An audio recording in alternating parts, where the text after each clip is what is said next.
This is a continuation of part 2 of my interview with David Morgan. The public sector is growing, David. There's no recession in the public sector. None at all. Are we creating a society of takers? Well, I think we have. I mean, basically, what most people don't seem to understand, this is, again, my opinion, is that when they receive something from, quote-unquote, the government, that they're not hurting anyone else, that the government's providing that. But in the truth, the government isn't providing anything. There's a middleman. They have to take that from someone else, and if it's not available to be taken, which has really been the case for quite some time, they pretend that they can go in their backyard and get the money tree that grows back there and pick the dollars off of the tree and buy whatever they need. And that does work for a while. But now we're at the point where it's ceasing to work. No matter what they try and how much money they're pumping into the system, it's failing. And that's the problem. You got a bunch of people that expect to receive certain things. You have people that have made contributions that they expect to be fulfilled, and yet the money isn't there. So when the money isn't there, the government has two choices. One, they can stand up and say, truthfully, we don't have the money.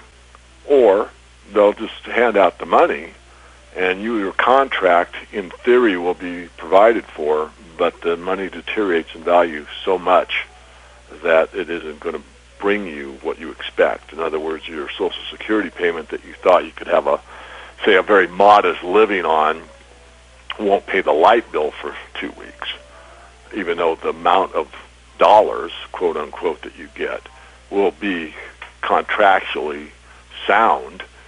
The meaning of the dollar or the purpose of the dollar is meaningless because it's really not going to be sufficient for you to have any kind of a retirement. Does expanding the public sector actually serve the people? No, I mean, I like to think at the extremes because it helps to clarify your thinking. I mean, if everybody worked for the government, so there isn't any private sector at all, then now what happens? Well, everybody's got a job, you have full employment, and they print up the money and they hand it out to everybody, but they're not producing anything. Now, there could be arguments that, well, there's people that provide the weather service and, there'll be some make-work projects, maybe build a few more dams and that kind of thing, but really that's all insignificant.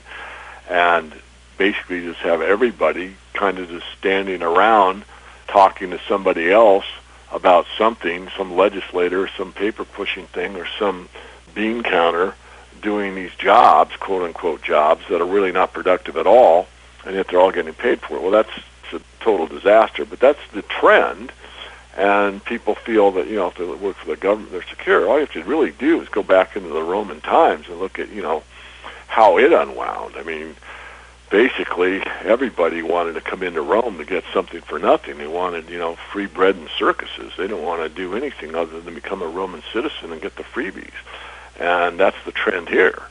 And unfortunately, it doesn't work. It works for a while, but it doesn't work forever, and we're getting it to the end point. In fact, we've been at the end point. We're moving beyond the end point. It's just that the financial markets haven't gotten to the point where everybody sees it clearly. But that day of reckoning is coming. How can we find out more about you and the viewpoints you're trying to convey?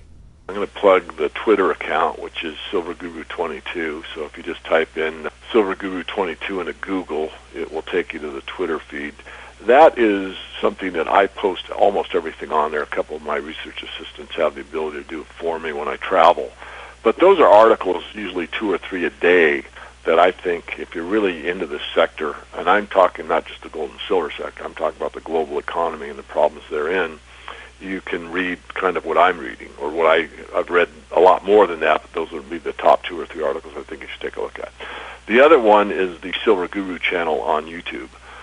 I do so many interviews during the week, audio and Skype and live, that I've made it a point in the last several months to try to get almost all those up on the YouTube channel.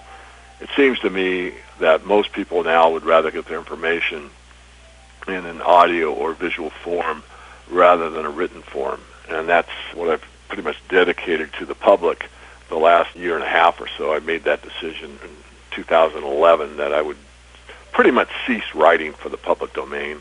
I mean, I wrote for free for 10 years for the public. Of course, I've always had the paid part of the service as well, which is our best thinking and helps people to make money. But the main, part of the public side has been written up until the last couple of years, and I prefer really just to put these interviews up on the YouTube channel because they're more readily available, they're archived, they're easier to find, and it's the trend of, the Web 1.0 is done as far as I'm concerned. We're in the Web 2.0 or 3.0, which means it's much more visual, and of course there's a lot of audio as well. I find myself spending much more time on our social media accounts than our website, and it's because that's the most effective way to get an important message such as yours out there. Yeah, it's a trend, and eventually I think there'll be a very big blur between the television set and the internet. I mean, you'll basically turn on your flat screen and you'll either choose to do some kind of cable or satellite dish programming, or you just go direct to the net and either surf the net or watch a YouTube channel or channels of your choice. So there's going to be that fuzzy line. It really already exists. I have a system in one of the rooms here that you can actually directly go to YouTube and watch stuff on your TV, and I'm sure many other people have the same ability. It's not just me, but all I'm suggesting is that it's going to become ubiquitous over time. It's going to be in every home, and there's going to be a lot of people that never even bother subscribing to a cable channel or a satellite service. They don't want to bother with it. All they're going to have is their internet connection, and they're going to get all of their entertainment, news, information, social media, and everything will be over the internet. They're not going to mess with anything to do with the mainstream databases. Well, David, once again, it's been a pleasure to catch up with you. I appreciate your spending time with me today on the Ellis Martin Report. Always a pleasure, Ellis. Thank you. I've been spending time with David Morgan. His website is themorganreport.com. Listen to this segment again on the podcast page of our website, ellismartinreport.com.